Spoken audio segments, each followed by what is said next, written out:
Hello Math Warriors, this is Jane ma'am from Yours Mathematically, Class 9 Ganitha Manjari Part 1 ல Chapter 2 Introduction to Linear Polynomials ல ஒரு முக்கியமான topic linear patterns பத்தி நம்ம பார்க்க போறோம்.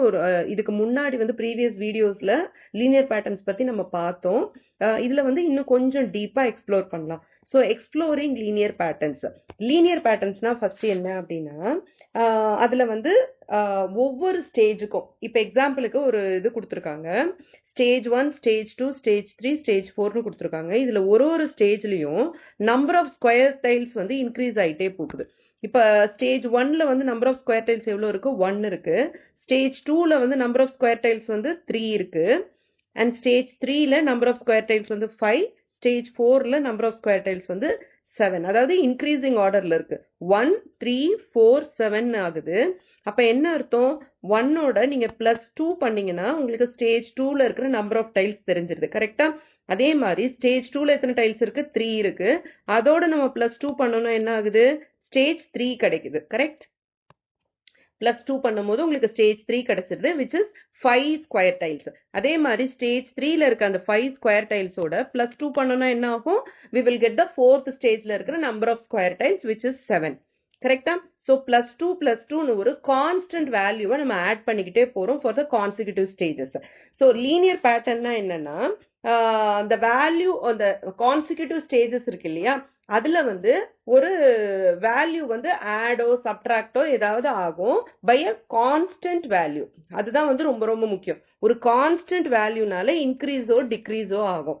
Okay, pattern in which the value increases or decreases by a constant value. ஒரு constant value இந்த இடத்துல பாத்தீங்கன்னா +2ன்றதா அந்த constant value.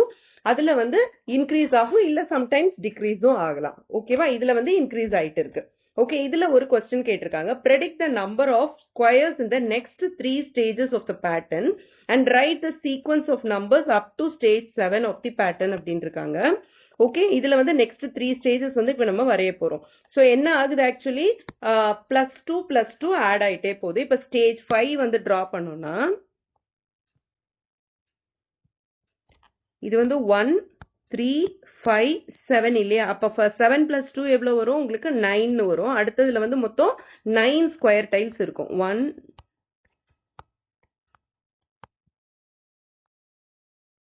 2, 3, 4, 5, 6, 7, 8, 9. Okay, this is stage 5. Next வந்து ஸ்டேஜ் 6. 9 + 1 வந்து 9 + 2 வந்து 11ன்றனால there will be 11 square tiles. 1, 2, 3, 4, 5, 6, 7, 8, 9, 10, 11. ஒன்று எக்ஸ்ட்ரா போட்டிருக்கேன். I will just erase it. ஓகேவா? ஸோ ஸ்டேஜ் 6ல வந்து 11 ஸ்கொயர் டைல்ஸ் இருக்கும். அப்ப ஸ்டேஜ் 7ல எவ்வளோ இருக்கும்? 13 இருக்கும். 11 + 2 = 13.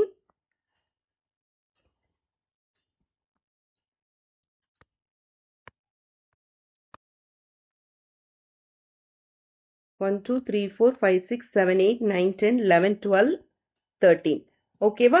ஸோ ஸ்டேஜ் 7ல வந்து மொத்தம் 13 டைல்ஸ் இருக்கும், ஸ்கொயர் டைல்ஸ் இருக்கும். புரிஞ்சுதா? இப்ப இதை வந்து இன் வேர்ட்ஸ் வந்து நம்ம எழுதிடலாம் சிம்பிளா. ஸோ இது வந்து நம்பர் ஆஃப் ஸ்டேஜஸ். இதை வந்து எஸ்ன்னு எடுத்துக்கலாம். அடுத்தது நம்பர் ஆஃப் ஸ்கொயர் டைல்ஸ். இதை வந்து என்னன்னு எடுத்துக்கலாம். நம்பர் ஆஃப் ஸ்டேஜஸை வந்து நம்ம என்னன்னு எடுத்துக்கலாம். And then number of square டைல்ஸை வந்து எஸ்ன்னு எடுத்துக்கலாம். ஓகேவா? ஸோ ஃபர்ஸ்ட் ஸ்டேஜ்ல எத்தனை டைல்ஸ் இருக்கு? ஒரு டைல் இருக்கு. செகண்ட் ஸ்டேஜ்ல 3 டைல்ஸ். தேர்ட் ஸ்டேஜ்ல 5 டைல்ஸ். ஃபோர்த் ஸ்டேஜ்ல 7 டைல்ஸ். ஃபிஃப்த் ஸ்டேஜ்ல 9 டைல்ஸ். சிக்ஸ்த் ஸ்டேஜ்ல 11 டைல்ஸ் அண்ட் செவன்த் ஸ்டேஜ்ல 13 டைல்ஸ் இருக்கு. கரெக்டா? இப்போ இது ரெண்டுத்துக்கும் வந்து ரிலேஷன்ஷிப் நம்ம கண்டுபிடிக்கணும். எது ரெண்டுத்துக்கும்? 2 வேரியபிள்ஸ்க்கும் உள்ள ரிலேஷன்ஷிப் கண்டுபிடிக்கணும். எதுக்காக கண்டுபிடிக்கணும்? இப்ப 7th ஸ்டேஜ் கேக்குறாங்கன்னா நம்ம ஃபர்ஸ்ட் ஸ்டேஜ்ல இருந்து எழுதிக்கிட்டே வரும். அது ரொம்ப டைம் கன்சூமிங் இல்லையா? ஓகே, சட்டுன்னு கண்டுபிடிக்கிற மாதிரி ஒரு ரிலேஷன்ஷிப் கொண்டு வரணும் இந்த ரெண்டு வேரியபிள்க்கும். இந்த மாதிரி ரிலேஷன்ஷிப் கொண்டு வரதுக்கு பேரு தான் லீனியர் ரிலேஷன்ஷிப் அப்படின்னு சொல்லுவாங்க. லீனியர் ரிலேஷன்ஷிப்னா என்ன? ரெண்டு வேரியபிள்ஸ்க்கு உள்ள ரிலேஷன்ஷிப் தான் we call it as linear relationship. ரெண்டு வேரியபிள்னா இங்க எது அந்த ரெண்டு வேரியபிள்? நம்பர் ஆஃப் ஸ்டேஜஸ்ன்றது ஒரு வேரியபிள், நம்பர் ஆஃப் ஸ்கொயர் டைல்ஸ்ன்றது another variable. Number of stages நான் என்னன்னு எடுத்திருக்கேன், நம்பர் ஆஃப் ஸ்கொயர் டைல்ஸை எஸ்ன்னு எடுத்திருக்கேன். ஓகே, இப்போ என்ன ரிலேஷன்ஷிப்னு பார்க்கலாம். இப்போ நம்பர் ஆஃப் ஸ்டேஜஸ் வந்து 1 இருக்கும் போது, அதாவது ஃபர்ஸ்ட் ஸ்டேஜ்ல நம்பர் ஆஃப் டைல்ஸ் என்னவா இருக்கு? 1ன்னு இருக்கு. இப்போ நம்ம என்ன ரிலேஷன்ஷிப் எழுதலாம்? n is equal to s ன்னு எழுதலாமா? nன்றது number of stages, number of டைல்ஸும் ஈக்குவலா இருக்கும் அப்படின்னு எழுதணும்னா செகண்ட் ஸ்டேஜ்ல செக் பண்ணி பாருங்க, இந்த ரிலேஷன்ஷிப் நம்மளுக்கு செட் ஆகல. 2 ஈக்குவல் டு 2 தானே வரணும், ஆனா வந்து பாருங்க நம்மளுக்கு 3ன்னு வந்திருக்கு. ஸோ இந்த ரிலேஷன்ஷிப் வந்து ராங். கரெக்டா? இப்ப நெக்ஸ்ட் ஸ்டேஜ் பாருங்க. அப்போ என்ன பண்ணலாம்? n+1 வச்சுக்கிட்டோம்னா ஃபர்ஸ்ட் ஸ்டேஜ்ல கிளிக் ஆக மாட்டுது. Okay, s is equal to n+1 அப்படின்னு வச்சீங்கன்னா sன்றது என்னது? Number of square tiles. இந்த ஃபர்ஸ்ட் இதுல பாத்தீங்கன்னா 1 is equal to n+1 2ன்னு வருது. அப்ப இந்த ரிலேஷன்ஷிப்பும் நம்மளுக்கு செட் ஆகல. நல்லா அப்சர்வ் பண்ணி பாருங்க. இந்த டைல்ஸ்லயே நீங்க அப்சர்வ் பண்ணி பாத்தீங்கன்னா ஃபர்ஸ்ட் ஸ்டேஜ்ல ஒரு டைல் இருக்கா? செகண்ட் ஸ்டேஜ்ல மொத்தம் எத்தனை டைல்ஸ் இருக்கு? 3 டைல்ஸ் இருக்கு. இப்ப ஆக்சுவலி பாத்தீங்கன்னா அந்த ஸ்டேஜை வந்து அப்படியே டபுள் பண்ணுங்களேன். டபுள் பண்ணா என்ன வரும்? இப்ப செகண்ட் ஸ்டேஜ் எக்ஸாம்பிளுக்கு எடுத்துக்கலாம். இந்த ஸ்டேஜையே நான் டபுள் பண்றேன். நம்பர் ஆஃப் ஸ்டேஜ் என்ன? Second stage. ஸோ டபுள் பண்ணனா 2 × 2 = 4ன்னு வரும். இப்ப 4 டைல்ஸ் இருந்திருக்கணும், ஆனா 1 ஷார்ட்டா இருக்கு. கரெக்டா? இப்ப செகண்ட் இதுல பாருங்க, இட் இஸ் ஸ்டேஜ் 3. ஸ்டேஜ் 3னா இப்ப டபுள் பண்ணா என்ன வரும்? 2 3s are 6. 6 விட 1 கம்மியா இருக்கு. 6 - 1 இருக்கு. கரெக்டா? 1 2 3 4 5 இருக்கு. 6ல இருந்து 1 வந்து கம்மியா இருக்கு. அதே மாதிரி ஃபோர்த் ஸ்டேஜ்ல பாருங்க, டபுள் பண்ணணும். டபுள் பண்ணணும்னா 2 times. 2 times the 4. 2 times of 4 என்ன? 8. 8ல இருந்து 1 கம்மியா இருக்கு. 1 2 3 4 5 6 7 இருக்கு. கரெக்டா? அந்த ரிலேஷன்ஷிப் பாருங்க, நம்பர் ஆஃப் ஸ்டேஜஸ் டபுள் பண்ணிட்டு 1 வந்து நம்ம சப்ட்ராக்ட் பண்ணணும்.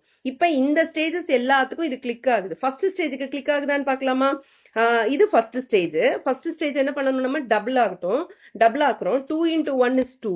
2ல இருந்து 1 சப்ட்ராக்ட் பண்ணா we are getting 1. So stage 1ல எத்தனை டைல்ஸ் இருக்கு? 1 டைல்ஸ் இருக்கு. ஓகேவா? ஸோ இத மாதிரி நம்ம என்ன பண்ணணும்னா டெசிஃபர் பண்ணணும். அது ரெண்டுத்துக்கும் உள்ள ரிலேஷன்ஷிப் என்ன அப்படின்றத நம்ம டெசிஃபர் பண்ணணும். டபுள் பண்றோம் நம்பர் ஆஃப் ஸ்டேஜஸ், ஆனா 1 கம்மியா இருக்கு. அதனால என்ன பண்றோம்? 2n - 1 அப்படின்னு எழுதலாம். ஓகேவா? இப்ப இது எல்லாத்துக்கும் செட் ஆகுதான்னு பார்க்கலாமா? நம்மளோட ரிலேஷன்ஷிப் என்னது? s is equal to 2n - 1. First stage check பண்ணியாச்சு. செகண்ட் ஸ்டேஜ், ஃபோர்த் ஸ்டேஜ் வரைக்கும் செக் பண்ணோம். ஃபிஃப்த் ஸ்டேஜ் செக் பண்ணலாமா? 2 × 5 - 1. 2 5s are 10. 10 - 1 எவ்வளோ? 9. இப்போ வந்துருச்சு பாருங்க. ஃபிஃப்த் ஸ்டேஜ்ல we have 9 ஸ்கொயர் டைல்ஸ். அதே மாதிரி செவன்த் ஸ்டேஜ் பாருங்க. Stage number of stages n is equal to 7. அப்ப 2n - 1னா 2 × 7 - 1 which is 2 7s are 14. 14 - 1 is 13. வந்துருச்சுல? இப்ப ரிலேஷன்ஷிப் என்ன? அப்போ 2n - 1 அப்படின்றதா ரிலேஷன்ஷிப். இத மாதிரி நம்ம ரிலேஷன்ஷிப்பை கண்டுபிடிச்சு வச்சுக்கிட்டோம்னா அந்த ரெண்டு வேரியபிள்ஸ்க்கும் உள்ள ரிலேஷன்ஷிப் ஒரு எக்ஸ்பிரஷனை நம்ம எழுதி வச்சுக்கிட்டோம்னா எத்தனாவது ஸ்டேஜ் கேட்டாலும் நம்மளால எழுத முடியும். 1000th ஸ்டேஜை வந்து எழுதுங்க. 1000th ஸ்டேஜ்ல எத்தனை ஸ்கொயர் டைல்ஸ் இருக்கும்னா 1000 டைம்ஸ் நம்ம வந்து வரைஞ்சிட்டு இருக்க முடியாது இல்லையா? ஸோ இந்த மாதிரி ஈஸியா ரிலேஷன்ஷிப் கண்டுபிடிச்சிட்டோம்னா நம்ம ஈஸியா எத்தனை டைல்ஸ் இருக்கும் அப்படின்றத கண்டுபிடிச்சிடலாம். Okay, so using the expression 2n - 1, can you find out how many tiles will be there in the 15th stage and the 26th stage of the pattern? Also, which stage will contain 21 tiles and 47 tiles ன்னு கேக்குறாங்க. நமக்கு தெரிஞ்ச relationship என்ன? Number of square tiles, அதுதான் s is equal to 2 × n - 1. இதுல sன்றது number of square tiles. sக்கு பதில் நம்ம t கூட வச்சுக்கலாம் கன்ஃபியூஸ் பண்ணாம இருக்கிறதுக்கு. ஓகே, நான் இப்ப tன்னு யூஸ் பண்ணிக்கிறேன். இதுக்கு முன்னாடி sன்னு எல்லா இடத்துலயும் யூஸ் பண்ணேன். ஓகே, ஏன்னா number of stages number of square டைல்ஸ்ன்னு வரனால ஒவ்வொரு இடத்துலயும் வந்து நம்ம வந்து எஸ்ன்னு யூஸ் பண்ணா அது ஸ்டேஜா இல்ல ஸ்கொயரா அப்படின்னு ஒரு கன்ஃபியூஷன் வரும். அதுக்காக நான் டீன்ற டேர்ம் யூஸ் பண்ணிக்கிறேன். ஓகேவா? So t is equal to 2n - 1. இதுல tன்றது நம்பர் ஆஃப் ஸ்கொயர் டைல்ஸ், nன்றது நம்பர் ஆஃப் ஸ்டேஜஸ். ஓகேவா? இப்போ என்ன கேக்குறாங்க? 15th ஸ்டேஜ்ல கேக்குறாங்க. 15th ஸ்டேஜ்னா when n is equal to 15. ஏன்னா n represents the number of stage இல்லையா? அப்ப t யோட வேல்யூ என்ன வரும்? 2 into 15 minus 1 which is equal to 30 minus 1 is 29. Okay. So 15th stageல 29 square tiles will be there. ஓகேவா? இப்ப next 26th stage கண்டுபிடிக்கலாமா? 26th stageக்கு 2 into 26 minus 1 which is 52 minus 1 equal to 51 square tiles. Clear? Okay. இப்ப stages கிடைச்சாச்சு. ஸ்டேஜஸ்க்கு எத்தனை டைல்ஸ்ன்றதை கண்டுபிடிச்சாச்சு. இந்த கொஸ்டினை வேற மாதிரியும் கேட்கலாம். டைல்ஸ் கொடுத்துருவாங்க, எத்தனாவது ஸ்டேஜ் அப்படின்றத கண்டுபிடிக்கணும். இப்ப 21 டைல்ஸ் இருக்கு, எத்தனாவது ஸ்டேஜ்னு கண்டுபிடிக்கணும். நமக்கு தெரிஞ்ச ரிலேஷன்ஷிப் என்னது? எஸ் இல்ல, இப்ப நம்ம டீன்னு போடுறோம் இல்லையா? So t is equal to 2n minus 1. இப்ப t யோட வேல்யூ கொடுத்துட்டாங்க 21 டைல்ஸ்னு. Okay. So 21 is equal to 2n minus 1. First constant டேர்மை தான் நம்ம மூவ் பண்ணணும். ஸோ கான்ஸ்டன்ட்டை மூவ் பண்ணணும்னா மைனஸ் ஒன்னுன்றது அதர் சைட் போகும்போது பிளஸ் ஒன்னு ஆயிடும். ஓகே. ஸோ 22ன்னு ஆயிடும். 21 plus 1 plus 1 is equal to 2n வரும். கரெக்டா? அப்போ 22 is equal to 2n வருமா? அப்ப n என்ன வரும்? 22 divided by 2. ஏன் 22 divided by 2? இந்த into 2ன்றது அதர் சைட் போச்சுன்னா divided by 2 ஆயிடும். So 22 by 2 is 11. So at stage 11 number of tiles is 21. ஓகேவா? இப்ப 21 டைல்ஸ் கேட்டாங்க. அடுத்தது 47 டைல்ஸ்க்கும் கண்டுபிடிக்கலாம். ஸோ அதே ரிலேஷன்ஷிப் தான். t is equal to 2n minus 1. இதுல t யோட வேல்யூ கொடுத்துட்டாங்க, நம்பர் ஆஃப் டைல்ஸ் கொடுத்துட்டாங்க. எவ்வளவு கொடுத்துருக்காங்க? 47 கொடுத்துருக்காங்க. So 47 is equal to 2n minus 1. இது உங்களுக்கு கால்குலேஷன் போடுறதுக்கு கஷ்டமா இருந்ததுன்னா ஜஸ்ட் வந்து இன்டர்சேஞ்ச் பண்ணிக்கோங்க. 2n minus 1 equal to 47. 2n is equal to 47 plus 1 which is 48. But 2n equal to 48 na n is equal to 48 by 2 which is equal to 24. 24th stage. Okay va? At 24th stage number of tiles is 47. இந்த மாதிரி போடணும். ஓகேவா? So பேட்டர்னை identify பண்ணணும். அடுத்தது வந்து அது அந்த ரெண்டு வேரியபிள்ஸ்க்கும் உள்ள லீனியர் ரிலேஷன்ஷிப்பை ஐடென்டிஃபை பண்ணணும். அதுக்கப்புறம் நம்ம சால்வ் பண்றது ரொம்ப ஈஸியா இருக்கும். இது வந்து எக்ஸாம்பிள் கொஸ்டின். ஓகேவா? இப்போ எக்ஸாம்பிள் ஒரு ப்ராப்ளம் பார்க்கலாம். Example number 7. Bela has ₹100 for pocket money. She spends ₹5 every day. ஒவ்வொரு நாளும் வந்து அவ ₹5 ஸ்பெண்ட் பண்றா. அவளோட பாக்கெட் மணி வந்து ₹100. After how many days will she B left with ₹40? இப்போ என்னென்னா அவகிட்ட இருக்க பாக்கெட் மணி இனிஷியலாக அவகிட்ட இருக்க அமௌண்ட் இது, எவ்ரிடே அவள் ஸ்பெண்ட் பண்ணுறது இது. எத்தனை நாளைக்கு அப்புறம் how many days will she B left with ₹40 அப்படின்னு கேட்குறாங்க. இதுக்கு வந்து ஃபர்ஸ்ட் நம்ம என்ன பண்ணணும்? லீனியர் ரிலேஷன்ஷிப் ஃபர்ஸ்ட் கண்டுபிடிக்கணும். ஓகேவா? ஸோ என்னென்ன நம்பர் ஆஃப் டேஸ் ஒன்று, மணி ஸ்பெண்ட், அதாவது அவகிட்ட வந்து எவ்வளோ மணி ரிமைனிங் இருக்கு. ஓகே, அதுதான். ஓகே. ஸோ இனிஷியல் அமௌண்ட் வந்து ₹100 இருக்கு. இப்போ டே 1 எடுத்துக்கிட்டிங்கன்னா டே 0, ஃபர்ஸ்ட் டே 0ல ஸ்டார்ட் பண்ணலாம். டே 0ல அவகிட்ட எவ்வளோ இருக்குது? ₹100 இருக்கு. ஓகே, ₹100 இருக்கு. ஓகே, இது வந்து டே, இது வந்து அமௌண்ட். ரெண்டு வேரியபிள்ஸ் இருக்கு இல்லையா? Amount left. இது வந்து டே 0ல வந்து அவகிட்ட எவ்வளோ இருக்கு? ₹100 இருக்கு. இதா வந்து காமனா ₹100ன்றத போட்டுறேன். டே 1ல என்ன ஆகுது? அவளுக்கு அவள் வந்து ₹5 ஸ்பெண்ட் பண்ணுறா, -5 which is equal to 95. டே 2 என்ன ஆகுது? இன்னொரு ₹5 அவள் வந்து ஸ்பெண்ட் பண்ணுவா இல்லையா? ஸ்பெண்ட் பண்ணுறானாலே we have to subtract. இதே வந்து நம்மளுக்கு வந்து வருது அப்படின்னா, ஐ மீன் we are gettingனா +5, இது வந்து ஸ்பெண்ட் பண்ணுறான்றனால -5. டே 2ல என்ன ஆகுது? இன்னொரு ₹5 அவள் ஸ்பெண்ட் பண்ணுறா. தட் இஸ் 95ல இருந்து இன்னொரு ₹5 ஸ்பெண்ட் பண்ணால் எவ்வளோ ஆகும்? ₹90 ஆகும். ஆக்சுவலி என்ன பண்ணுறோம்? ₹100 இருந்து நம்ம வந்து ₹10 இப்போ வந்து சப்ட்ராக்ட் பண்ணுறோன்னு அர்த்தம். இல்லை, இன் அதர் வே எப்படி சொல்லலாம்னா ₹5 நம்ம 2 டைம்ஸ் வந்து சப்ட்ராக்ட் பண்ணுறோம் அப்படின்னு அர்த்தம். ஃபர்ஸ்ட் ஒரு 5 rupees சப்ட்ராக்ட் பண்ணியிருக்கோம், அடுத்தது இன்னொரு 5 rupees which is 10 rupeesனு அர்த்தம். இதை நம்ம எப்படி எழுதலாம்? 2 times of 5 rupeesனு எழுதலாமா? 2 times of 5 rupeesனு எழுதலாம். இப்போ அடுத்தது டே 3ல என்ன ஆகுது? இன்னொரு 5 rupees அவ சப்ட்ராக்ட் பண்றான். இந்த இடத்துல ஒரு 5 rupees சப்ட்ராக்ட் ஆகுது, இங்க ஒரு 5 rupees சப்ட்ராக்ட் ஆகுது. டே 1ல ஒரு 5 rupees, டே 2ல ஒரு 5 rupees சப்ட்ராக்ட் ஆகுது, டே 3ல வந்து இன்னொரு 5 rupees சப்ட்ராக்ட் ஆகுது. ரிப்பீட்டடா சப்ட்ராக்ட் ஆகிட்டே ஆகுதுன்னா நம்ம என்ன பண்ணலாம்? -3 into 5னு போட்டுடலாமா? ஸோ 100 minus 3 into 5, இது வந்து 85 rupees இருக்கும். ஓகேவா? இதை வந்து நம்ம காமனாக எழுதணும்னா எப்படி எழுதலாம்? 100ன்றது அந்த இனிஷியல் அமௌண்ட் டே 0ல இருக்கிறது, 100 minus 3 times of 5னு எழுதலாம். கரெக்ட்? அதே மாதிரி 4th டேல என்ன ஆகுது? டே 4ல 100 minus 4 into 5, அப்போ எவ்வளோ வரும்? 85லேருந்து 5 சப்ட்ராக்ட் பண்ணால் 80 rupeesனு வரும். இதுதான் வந்து நம்பர் ஆஃப் டேஸ்க்கும் அந்த அமௌண்ட் வந்து லெஃப்ட்டுக்கும் உள்ள ரிலேஷன்ஷிப். ஓகேவா? இப்போ நம்பர் ஆஃப் டேஸை வந்து நான் என்னன்னு எடுத்துக்கிறேன்னு வச்சுக்கோங்க. என்னன்னு எடுத்துக்கலாம், நீங்கள் டீன்னு எடுத்துக்கலாம். ஓகேவா? நம்பர் ஆஃப் டேஸை நான் என்னன்னு எடுத்துக்கிறேன்னா அப்போ எனக்கு அமௌண்ட்டை வந்து நான் ஏன்னு எடுத்துக்கிறேன். இப்போ ரிலேஷன்ஷிப் என்னது? Amount A is equal to என்னன்றது தான் வந்து இந்த இடத்துல இங்கே இருக்கு பாருங்க, 2 3 4. இது வெறுமனா 5 கூட நான் இப்படியே எழுதலாம், 5 into 1ன்னு எழுதலாம். அப்போ என்ன ரிலேஷன்ஷிப் வருது?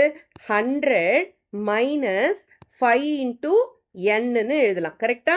இது நம்பர் ஆஃப் டேஸ் தான் வந்து இந்த பிராக்கெட்குள்ள வருது பாருங்க. ஒரு இடத்துலையும் போட்டிருக்கிறது நம்பர் ஆஃப் டேஸ் வந்து பிராக்கெட்குள்ள வருது. ஸோ 5 into nன்னு எழுதலாம். 100 minus 5n. 5 into nன்றது எப்படி எழுதலாம்? 100 minus 5nன்னு எழுதிடலாம்.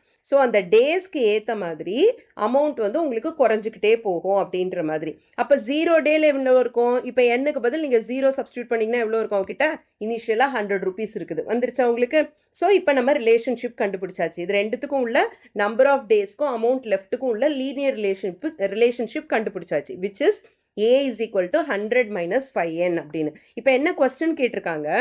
After how many days will she B left with ₹40 அப்படின்னு கேட்டிருக்காங்க. அதாவது அமௌண்ட் வந்து 40 இருக்கும் போது எத்தனை நாளைக்கு அப்புறம் நம்பர் ஆஃப் டேஸ் என்ன வந்து கண்டுபிடிக்க சொல்றாங்க.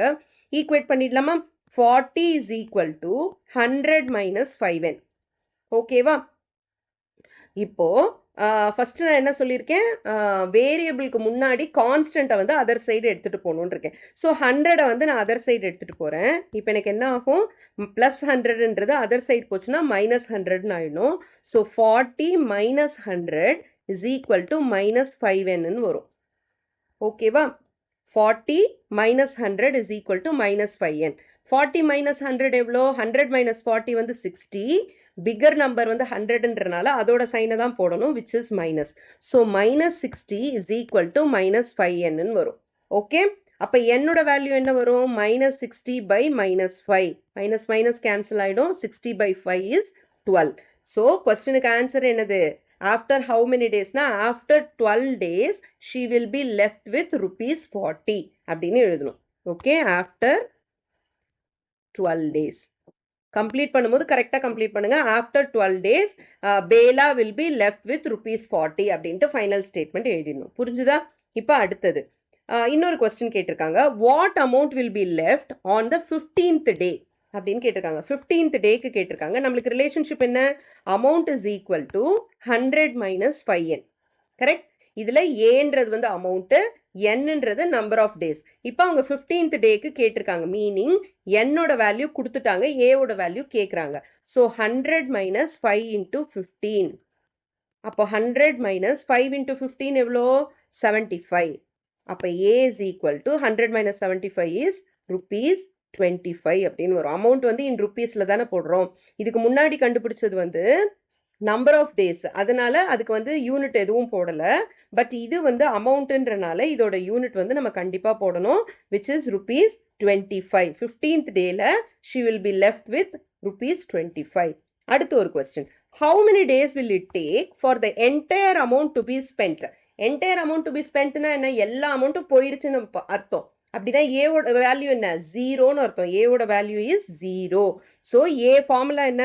ரிலேஷன்ஷிப் என்ன? ஏ ஈக்குவல் டு 100 minus 5n. அப்போ 0 ஈக்குவல் டு 100 minus 5n. இப்போ 100 அதர் சைட் கொண்டு போனோம்னா -100ன்னு வந்துருமா? அப்போ -100 is equal to -5n. அப்போ n is equal to -100 by -5. Minus cancel. 100 by 5 is 20. So after 20 days, the entire amount will be spent. The entire amount will be spent in 20 days. அதான அவங்க கேட்ட question தான், to be spent. So how many days will it take? It will take 20 days for the entire amount to be spent. நீங்க கொஸ்டின்ல இருக்கிற மாதிரியே answer எழுதிக்கலாம். கிளியரா? Example number 8. An auto rickshaw fare starts at ₹25 and remains the same for the initial 2 kilometers. இந்த question வந்து கொஞ்சம் இதுக்கு முந்தின கொஸ்டின்ஸை விட டிஃப்ரெண்ட். ஓகே, ஏன்னா இனிஷியலாக வந்து 2 கிலோமீட்டர்ஸு, ஃபஸ்ட்டு 2 கிலோமீட்டர்ஸ்க்கு வந்து அதுக்கு வந்து ஃபேர் வந்து ₹25 தான். அதுக்கப்புறமா தான் அது இன்க்ரீஸ் ஆகுது. ஓகே, அது வந்து டே 1ல இருந்தே இதுக்கு முன்னாடி வந்து ஸ்டார்ட் ஆச்சு இல்லையா?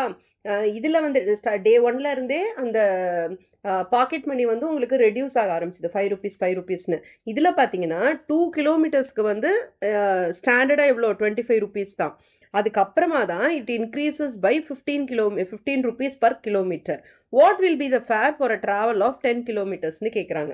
ஓகே, இதுக்கு ஃபஸ்ட்டு வந்து நம்ம எக்ஸ்பிரஷன் கண்டுபிடிக்கணும், அதுக்கப்புறமா சப்ஸ்டியூட் பண்ணி நம்ம அக்கார்டிங்லி கண்டுபிடிச்சிக்கலாம். ஓகேவா? இப்போ என்ன சொல்லியிருக்காங்க, இதில் இன்வால்வ் ஆகி இருக்கிற 2 வேரியபிள்ஸ் என்னென்னா, ஃபஸ்ட்டு வந்து டிஸ்டன்ஸ். ஓகேவா? டிஸ்டன்ஸை வந்து நம்ம கிலோமீட்டர்ஸில் ரெப்ரசன்ட் பண்ணுவோம். நெக்ஸ்ட் வந்து அந்த ஆட்டோ ஃபேர் வந்து rupees. Okay, so distance of 1 கிலோமீட்டருக்கு ₹25, 2 கிலோமீட்டர்ஸ்க்கும் ₹25. 3rd கிலோமீட்டர்ல இருந்து தான் +15 ஆட் ஆக ஆரம்பிக்கும். ஸோ 3 கிலோமீட்டர்ஸ்க்கு என்னன்னா 25 + 15 is equal to ₹40. ஓகேவா? நெக்ஸ்ட் 4th கிலோமீட்டருக்கு என்ன ஆகுது, 25ஓட 15 வந்து 2 டைம்ஸ் ஆட் ஆகும். கரெக்டா? அப்போ 2 டைம்ஸ் ஆஃப் 15ன்னு வரும். 2 டைம்ஸ் ஆஃப் 15ன்னு வரும். Okay, so it will be 40 + 15 = 55. இதில் வந்து நீங்கள் வந்து ஒரு டவுட் கேட்கலாம், இப்போ 40ஓட நம்ம ஒரு தடவை தானே 15 ஆட் பண்ணுறோம், ஏன் வந்து 2 × 15 வருது அப்படின்னா, அந்த பேசிக் இனிஷியல் வேல்யூ இருக்கு இல்லையா, இனிஷியல் அமௌண்ட் ஆஃப் ₹25, அதோட நம்ம வந்து 15 எத்தனை தடவை ஆட் பண்ணுறோம் அப்படின்னு. ஸோ பேசிக் வேல்யூ ஆஃப் 25ஓட 15 வந்து நம்ம 2 டைம்ஸ் ஆட் பண்ணுறோம். ஓகேவா? நெக்ஸ்ட் வந்து 5 கிலோமீட்டர்ஸ்க்கு என்ன, 25 + 3 × 15 which is equal to +15 is 70 kilometres, ஐ மீன் ₹70ன்னு வரும். ஓகேவா? இப்போ 5 கிலோமீட்டர்ஸ்க்கு நம்ம பார்த்தாச்சு. இப்போ ரிலேஷன்ஷிப் பாருங்க, முன்ன இருந்த மாதிரி ஒவ்வொரு டிஸ்டன்ஸ்க்கும் அது ஏறலை. 3rd கிலோமீட்டர்ல இருந்து தான் உங்களுக்கு வந்து டிஸ்டன்ஸ் வந்து 3rd கிலோமீட்டர் டிஸ்டன்ஸில் மட்டும்தான் நம்மளுக்கு வந்து +15 இன்க்ரீஸ் ஆகுது. இப்போ இந்த 15ன்றதை 15 × 1ன்னு போட்டுக்கலாமா? ஓகே, ஸோ இப்போ கிலோமீட்டருக்கும் அந்த ப்ராக்கெட்டில் நம்ம போட்டிருக்கிறதுக்கும், அதாவது மல்டிப்ளையிங் ஃபேக்டர் இருக்கு இல்லையா, 15ஓட மல்டிப்ளை பண்ணுற ஃபேக்டருக்கும் உள்ள ரிலேஷன்ஷிப் பாருங்கள். 3 கிலோமீட்டர்ஸ்க்கு மல்டிப்ளையிங் ஃபேக்டர் 1 இருக்குது. 4 கிலோமீட்டர்ஸ்க்கு மல்டிப்ளையிங் ஃபேக்டர் எவ்வளோ இருக்குது, 2ன்னு இருக்குது. 4 கிலோமீட்டர்ஸ்க்கு மல்டிப்ளையிங் ஃபேக்டர் 2ன்னு இருக்குது. 5 கிலோமீட்டர்ஸ்க்கு மல்டிப்ளையிங் ஃபேக்டர் எவ்வளோ இருக்குது, 3ன்னு இருக்குது. இது ரெண்டுத்துக்கும் உள்ள டிஃப்ரென்ஸ் பாருங்கள், 3க்கும் 1க்கும், 3ன்ற அந்த டிஸ்டன்ஸ்க்கும் மல்டிப்ளையிங் ஃபேக்டருக்கும் உள்ள டிஃப்ரென்ஸ் எவ்வளோ வருது, 2ன்னு வருது. 3 - 1 is 2. அதே மாதிரி 4th கிலோமீட்டருக்கு பார்த்தீங்கன்னா 4க்கும் மல்டிப்ளையிங் ஃபேக்டருக்கும் உள்ள டிஃப்ரென்ஸ் என்ன வருது, 2ன்னு வருது. 5 கிலோமீட்டர்ஸ்க்கு மல்டிப்ளையிங் ஃபேக்டருக்கும் உள்ள டிஃப்ரென்ஸ் என்ன வருது, 2 வருது. இது ஸ்டாண்டர்டாக 2ன்னு இருக்குது. ஸோ 3 கிலோமீட்டர்ஸ்ல இருந்து தான் ஸ்டார்ட் ஆகுதுன்றனால இப்போ 25 ஸ்டாண்டர்ட் வேல்யூ ப்ளஸ் டிஸ்டன்ஸ் இருக்கு இல்லையா, இப்போ டிஸ்டன்ஸை வந்து நம்ம டின்னு எடுத்துக்கலாம், ஃபேரை வந்து எஃப்னு எடுத்துக்கலாம். Okay, so F is equal to 25 + 25ன்றது இனிஷியலாக அந்த 2 கிலோமீட்டர்ஸ்க்கு கொடுக்க வேண்டிய வேல்யூ. ஓகே, 2 கிலோமீட்டர்ஸோட எவ்ரி 1 கிலோமீட்டர், 2 கிலோமீட்டர்ஸ்க்கு அப்புறம் எவ்ரி 1 கிலோமீட்டர் வந்து ₹15 ஆட் ஆகிட்டே இருக்கும் இல்லையா. ஸோ 15 × D - 2ன்னு போட்டுக்கோங்க. ஏன்னா அந்த டிஃப்ரென்ஸ் ரெண்டுத்துக்கு எவ்வளோ வருது, அந்த டிஸ்டன்ஸுக்கும் மல்டிப்ளையிங் ஃபேக்டருக்கும் உள்ள டிஃப்ரென்ஸ் என்ன வருது, உங்களுக்கு 2ன்னு வருது. அதனால D - 2 அப்படின்னு போட்டுக்கோங்க. ஓகேவா, புரிஞ்சுதா இது? f is equal to 25 plus 15 into d minus 2. இப்போ சப்போஸ் 2 கிலோமீட்டர்ஸ் ஆயிருந்ததுன்னா அந்த d யோட வேல்யூ 2ன்னு சப்ஸ்டியூட் பண்ணீங்கன்னா 2 minus 2 எவ்வளோன்னு வந்துடும்? உங்களுக்கு 0ன்னு வந்துடும். அப்போ இந்த 15 கிலோமீட்டர்ஸ் வந்து 0வோட மல்டிப்ளை ஆகும்போது அது உங்களுக்கு கேன்சல் அவுட் ஆகிடும். அப்போ 2 கிலோமீட்டர்ஸுக்கு 25 rupees தான் இருக்கும். ஓகே, இதில் நம்ம எக்ஸ்ட்ரா ஒரு கண்டிஷனை இன்க்ளூட் பண்ணணும். Where the value of d is greater than or equal to 2. ஏன்னா 1 கிலோமீட்டர் போட்டிங்கன்னா மைனஸில் போயிடும். ஓகே, இப்போ 1 கிலோமீட்டர்னு வச்சுக்கோங்களேன், 1 minus 2னா -1ன்னு ஆகிடும். அப்போ 15 minus 15 ஆகிடுமா? 25 minus 15 எவ்வளோ ஆகிடும்? உங்களுக்கு 10 rupeesன்னு ஆகிடும். அப்போ 1 கிலோமீட்டருக்கு 10 rupeesன்னு அவங்க சொல்லவே இல்லை. ஸோ இந்த ரிலேஷன்ஷிப் வந்து for the given condition of d is greater than or equal to 2ன்னு நீங்கள் போட்டுக்கணும். புரிஞ்சுதா உங்களுக்கு? ஓகே, ஃபர்ஸ்ட் கிலோமீட்டருக்கும் செகண்ட் கிலோமீட்டருக்கும் 25 rupees தான். இப்போ இதை ஃபர்தராக சிம்பிளிஃபை பண்ணலாமா? நம்ம 25 plus 15 into d minus 2ன்னு இருக்கா? இப்போ 25 plus 15 நான் உள்ள டிஸ்ட்ரிபியூட் பண்ணுறேன். 15 into d, அதுக்கப்புறம் 15 into minus 2ன்னு ப்ளஸ் 15d மைனஸ் 15 into 2 எவ்வளோ? 30 மைனஸ் 30ன்னு வந்துடும் f. ஓகே, இப்போ 25 and 30 இருக்கா? இது ரெண்டுத்தையும் நம்ம வந்து சிம்பிளிஃபை பண்ணலாம். 25ஐயும் மைனஸ் 30ஐயும் சிம்பிளிஃபை பண்ணால் 25 மைனஸ் 30 எவ்வளோ வரும்? நம்மளுக்கு மைனஸ் 5ன்னு வரும். 30லேருந்து 25 போச்சுன்னா 5, பிகர் நம்பர் வந்து 30, அதோட சைன் மைனஸ், அதனால minus 5. So it is 15d, f is equal to 15d minus 5 அப்படின்னு வரும். புரியுதா? இதுதான் வந்து ரிலேஷன்ஷிப். 15d minus 5 அப்படின்றது தான் உங்களுக்கு ரிலேஷன்ஷிப். நீங்கள் வந்து ஆஸ் இட் இஸ் இப்படியே கூட விட்டுறலாம். ஓகே, இப்போ வந்து அவங்க என்ன கொஸ்டின் கேட்டிருக்காங்க? What will be the fare for a travel of 10 kilometers னு கேட்டிருக்காங்க. 10 kilometersக்கு எவ்வளோன்னு பார்க்கலாமா? So when d equal to 10 kilometers, fare is equal to 15 into d is 10, 10 minus 5, which is equal to 150 minus 5 is 145 rupees.